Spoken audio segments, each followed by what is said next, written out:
I'm starting a new family, so we're getting a divorce. Take our daughter and leave. Oh, and just so you know, I'm not paying a dime in alimony. So declared David, as Kathleen nodded in agreement beside him. Their attitudes seemed to suggest that I was the one in the wrong. Only the babies, asleep in their strollers, remained blissfully unaware of it all. David never lifted a finger to help when Megan was born. He frittered his days away, and to cap it all, he even dipped into Megan's college fund. Despite never fulfilling his duties as a father, here he was, selfishly starting a new family. Did he ever consider mine or Megan's feelings? As these thoughts raced through my head, I was rendered speechless until Megan, pointing at the TV that had been left on, broke the silence. "Dad, aren't you watching TV?" Her words forced David to raise his voice in an outburst. "My name is Cindy, a housewife in my 50s. I live with my husband David and our daughter Megan. We met at the company we both joined right after graduating from college. Got any questions or need help, just ask," he had offered. Though it was another more experienced colleague who was supposed to mentor me, David was the one who reached out when he saw how nervous and tongue-tied I was. He patiently explained things I was stuck on, and gradually, I began asking him about everything. As we grew closer, David eventually confessed his feelings. "I admire how dedicated you are to your work. Would you like to go out with me?" "Absolutely." With mutual feelings, our relationship quickly led to marriage, and a few years later, we were blessed with Megan. However, it wasn't always happy days. In fact, they were often filled with misery, largely due to David's infidelity. This issue began around the time I got pregnant with Megan.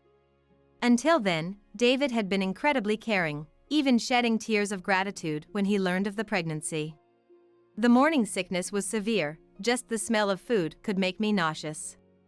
After much insistence from David, I quit my job to focus on our home as he was up for a promotion.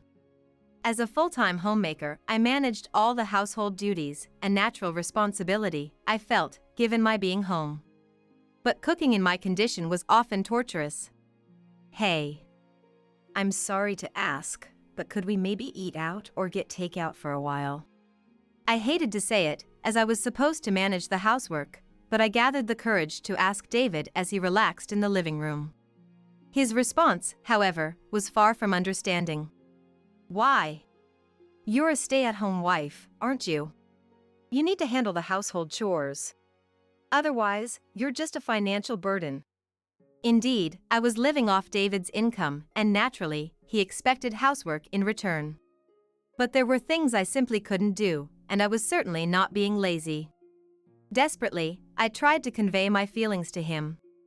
"I get nauseous from the smells alone. It's hard to do any housework with my condition." "Stop making excuses. You're a stay-at-home wife, do your job. If you keep up this diet, my health will suffer. It's your job to welcome your husband with a nutritious, lovingly prepared meal." His harsh words made me dizzy on the spot. David, who could have at least helped on his days off, spent them lounging in the living room instead. No matter how desperately I expressed my feelings, he would not listen, forcing me to endure through the nausea and manage the household. Those days were hellish, but when Megan was born, it felt as if the hard times would finally be over, filled with emotion at her first cry. David, claiming he was busy with work, didn't even come to the hospital. Seeing this, the nurses also seemed uncomfortable, but holding Megan made me forget all the unpleasantness. I resolved then to protect her with my life, ensuring she would never want for anything. Predictably, David did not participate in parenting either. To secure funds for raising Megan, I started working from home after placing her in daycare, which I had discussed with David. A middle-aged woman with no skills doing some home-based work? Might as well be playing. "It won't amount to much, but do whatever you like," he scoffed without even knowing what my job entailed. It was disheartening, but I was determined to use that as motivation to work hard. "Dad, play with me," Megan would sometimes say on weekends, seeing David relaxing. If it were me, I would have gladly engaged, but David, looking annoyed, would shoo her away. "Dad's busy. I don't have time to play with you. Go ask Mom. With that, he'd quickly get ready and leave. Lately, David's outings had increased. He was even coming home late on weekdays. I checked his pay slips, and there was no indication of overtime, which made sense, as I knew the company didn't enforce excessive unpaid overtime. Could it be an affair? That thought led me to hire a detective immediately. It turned out he was indeed having an affair with another woman. There's Megan to think about. How could you? This is unfathomable for a father. Let's get a divorce. I confronted him with the divorce papers, burning with anger.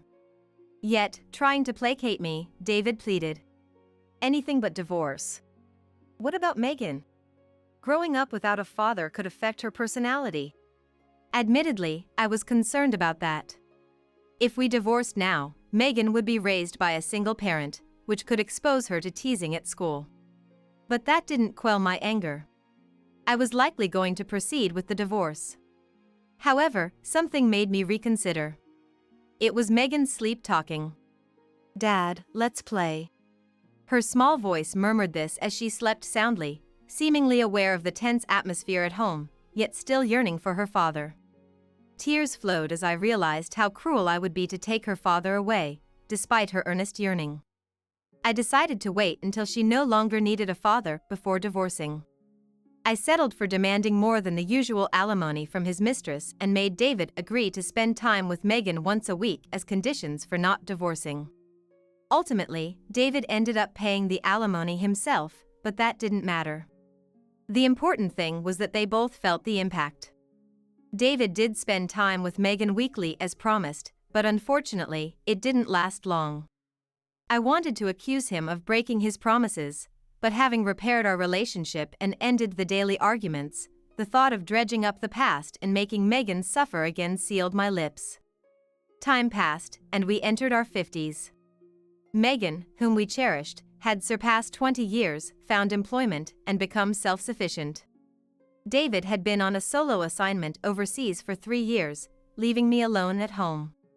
Concerned about me, Megan had chosen to live at home even after getting a job.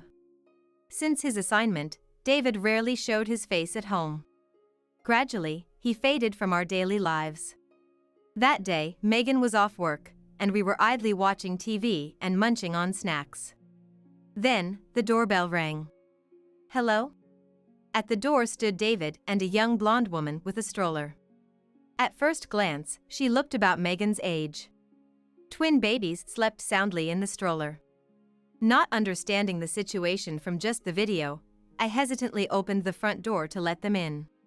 Nice to meet you, ma'am. My name is Kathleen. I've been seeing David. Her words caught me off guard. This man had betrayed his family not once, but twice. And this time, with someone as young as his daughter. The idea of a man in his 50s smitten with such a young woman was enough to make me nauseous. Seeing my shocked silence, David must have felt triumphant.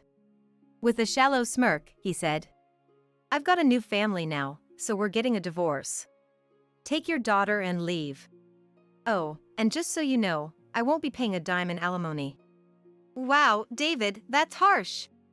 David, his eyes gleaming as if he had scored a point, and Kathleen, who cheered him on, both wore mocking smiles at my speechlessness. Only the sleeping babies in the stroller were unaware, breathing peacefully. Their sight reminded me of Megan's sleep talking back then. However, it was Megan, silently watching us, who suddenly pointed at the TV. Dad, aren't you watching the TV? At her words, everyone's gaze turned to the screen. The news headline read, Today's hot topic, female CEO rumored to make $500 million a year. The camera switched to the interviewee. Seeing this, David suddenly shouted. What the heck? Why are you on TV? Yes, the interviewed CEO was me. After placing Megan in daycare, I had started working from home. Initially, it was really just small tasks, but as the work picked up, I founded a company to help others like me land good projects.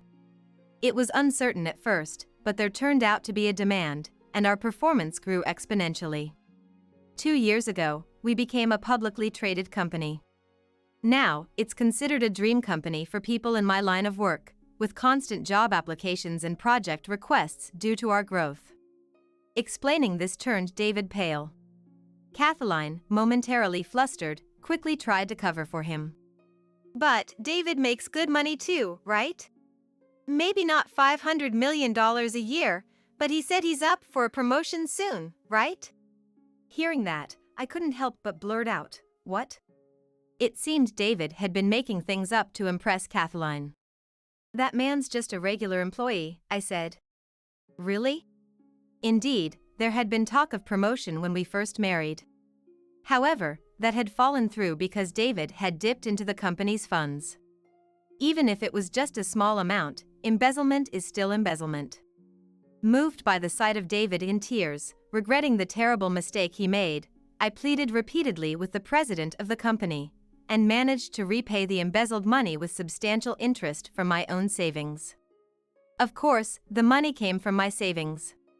Due to a certain connection with the president and my desperate pleas, he agreed to keep David employed under the condition that he would never be promoted, no matter what. I am truly grateful to the president, but I also feel like I made unnecessary efforts. In the end, David was unable to advance in his career, so becoming a manager was out of the question. He probably lied to impress Kathleen a bit. Revealing this made Kathleen's face turn pale. "Why would you lie about something like that? You weren't a manager? Just a regular employee? Unbelievable. If I had known, I wouldn't have done this."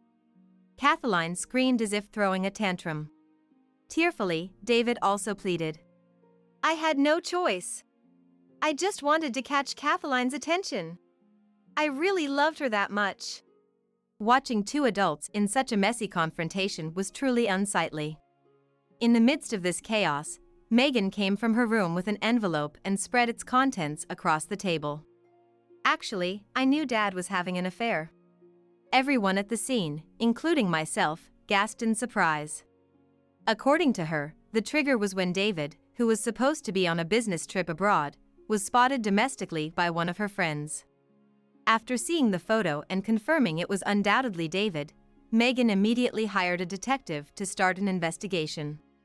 She explained the situation to my parents, who funded the investigation, and decided to focus on tracking David's movements around the area where he was spotted.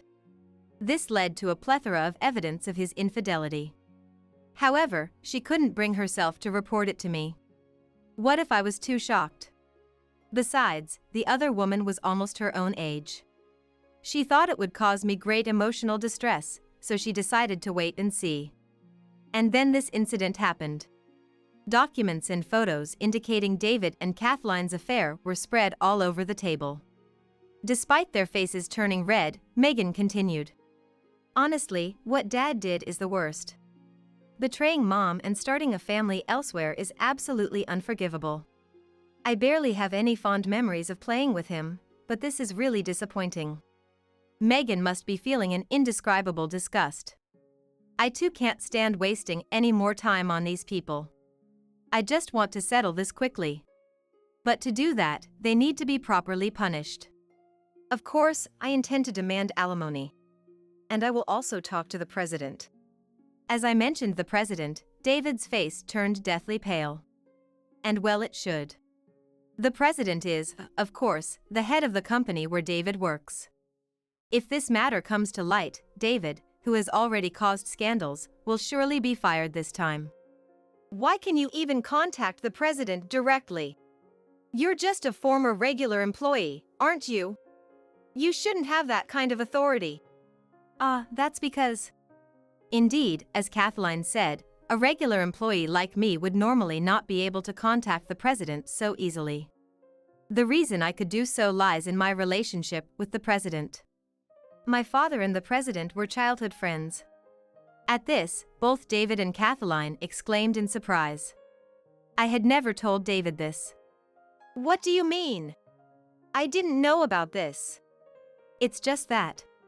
My father has a long-standing relationship with the president, which is why I got a job at that company. Oh, don't get me wrong, it wasn't nepotism. But it did help when you embezzled funds, although it turned out to be pointless. I wonder what the president will think when he finds out how deeply his childhood friend's daughter has been hurt. I murmured this exaggeratedly, and David's face went from blue to white. After all, if I say just one word to the president, he might be fired on the spot. David has already committed a criminal act of embezzlement. If he's forced to leave his current job, he'll likely find it difficult to find another one. Then, he would truly be lost. Kathleen, alone, surely couldn't make enough to support twins and cover the family's living expenses. What do you mean? I thought marrying you, a manager, meant a secure future. I thought we'd live comfortably. What are you going to do about this? Confronted with reality, Kathleen, her face beet red, grabbed David by the collar. And why wouldn't she? She thought she had struck gold, but it turned out he was just a blowhard.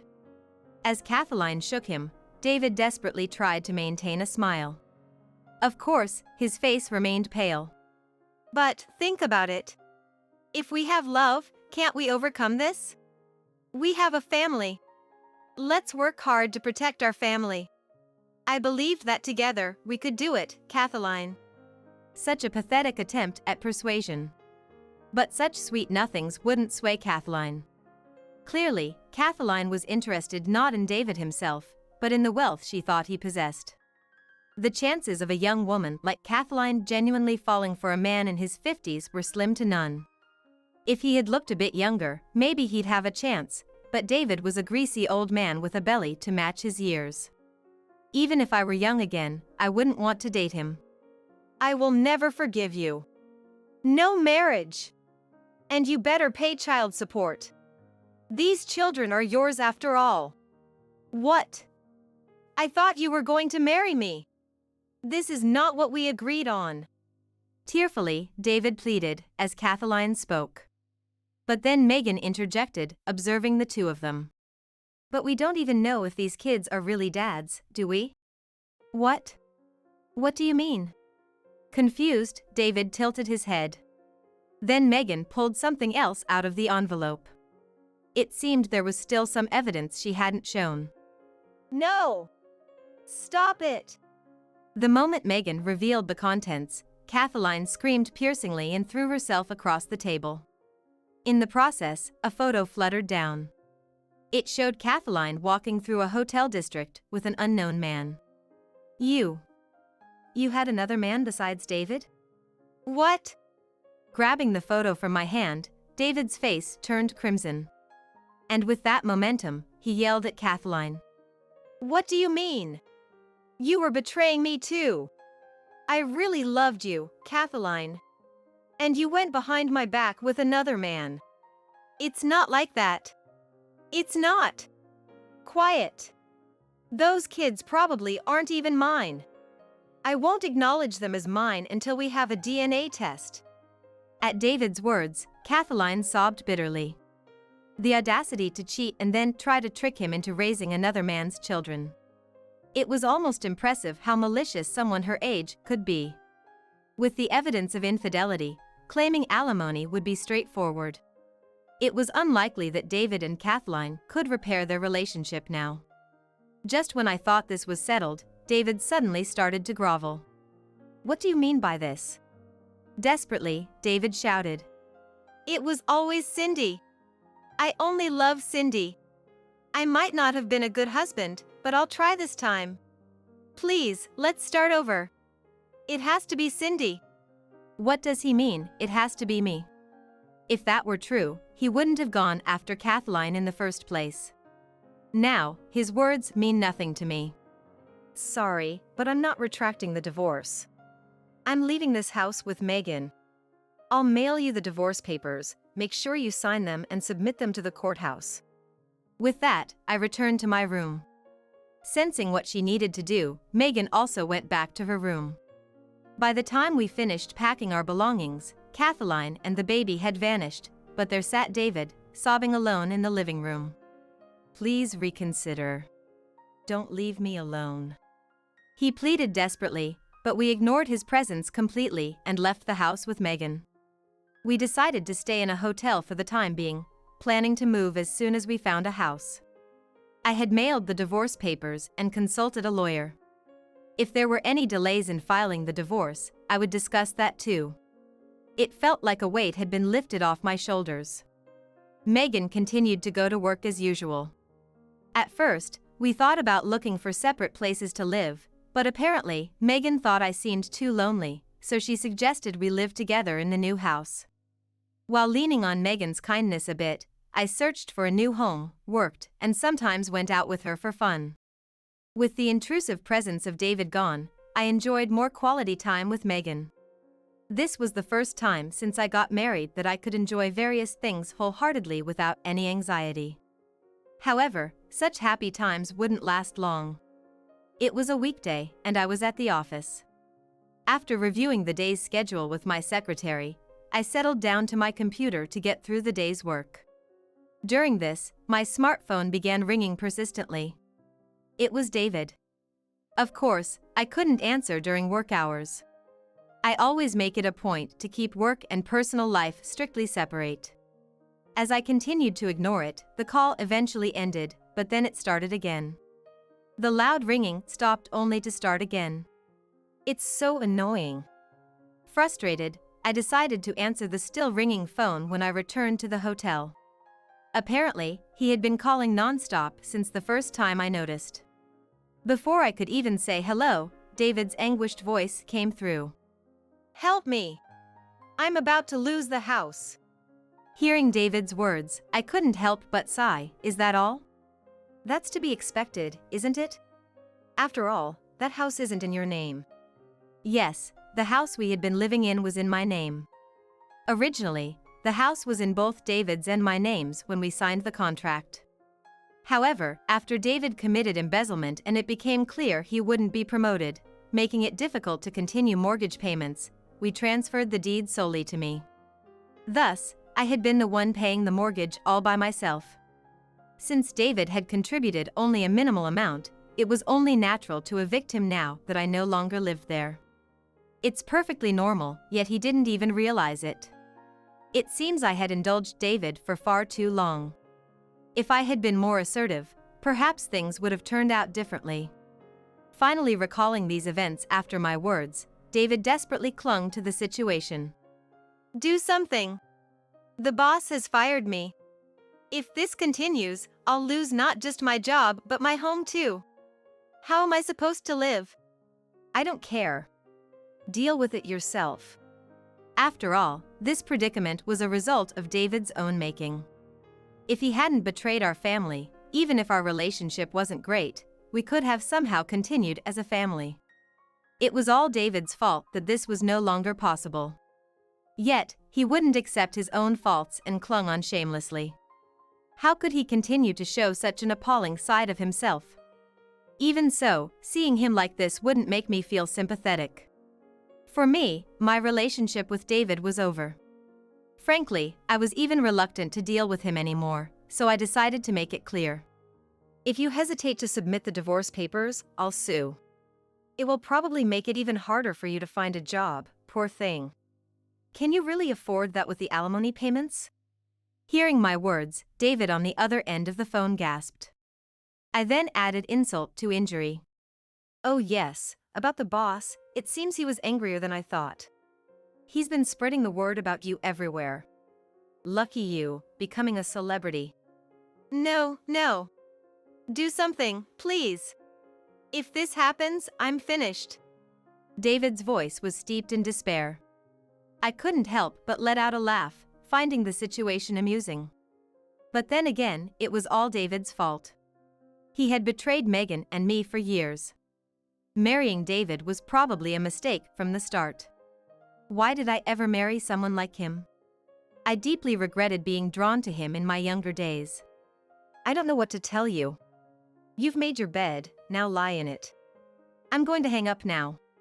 I'll send you the lawyer's contact details later. Contact them from now on. Goodbye. Wait, Cindy! Don't abandon me! With those words from David, I ended the call. Afterwards, the phone rang several times, but I promptly set David's number to reject all calls and only sent a message with the lawyer's contact details before blocking him. That ensured David could no longer contact me. I decided to remind Megan to block his number too, feeling relieved that it was all finally settled. I later heard from the lawyer that although David initially hesitated to submit the divorce papers, he quietly did so when threatened with a lawsuit. However, that wasn't the end of it. To pay the alimony, David borrowed a large sum of money from dubious sources. You might wonder why he would turn to such a place, but after this incident, his own parents disowned him. I had already informed his friends beforehand, so David had no one else to turn to, and inevitably, he went to those shady sources. Although he managed to pay the alimony, he couldn't repay his debts and ended up being taken by those shady people. I heard through the grapevine that he's now working on a tuna fishing boat. I also claimed alimony from Kathleen. However, her parents ended up covering for her. I might have thought that didn't impact her much, but, angered by the recent events, Kathleen's parents have taken control of all her earnings. Despite her youth, she can't freely use her own salary, and her beauty seems to be fading fast. By the way, those babies turned out not to be David's after all. They are now being looked after by Kathleen's parents. When I last saw them under the supervision of the lawyer, they seemed like decent people, so I'm sure the twins will grow up without any issues. I secretly breathed a sigh of relief. Now, I spend my days leisurely working. Actually, Megan has been working as an office worker at my company. Not that I favor nepotism, but she is quite an excellent employee, beloved by everyone in the office. One day, Megan told me she needed to talk. Worried it might be some scandal, I was anxious until I saw the young man standing next to her and couldn't help but smile. I've decided to get married. Blushing, Megan said this. As a parent, I think about all the hardships she's endured. I may have caused her much grief at times. Yet, here she was, having grown up so well, sharing the happiest news of her life, and I couldn't help but tear up. Mom, you're jumping the gun. Save it for the wedding. Megan pulled out a handkerchief to wipe my tears. Seeing me cry, the young man next to her smiled and said, "You have a wonderful mom." There were many times I wanted to run away from all the hardships. But it was because of Megan that I could overcome them. I aspire to continue being a mother she can be proud of.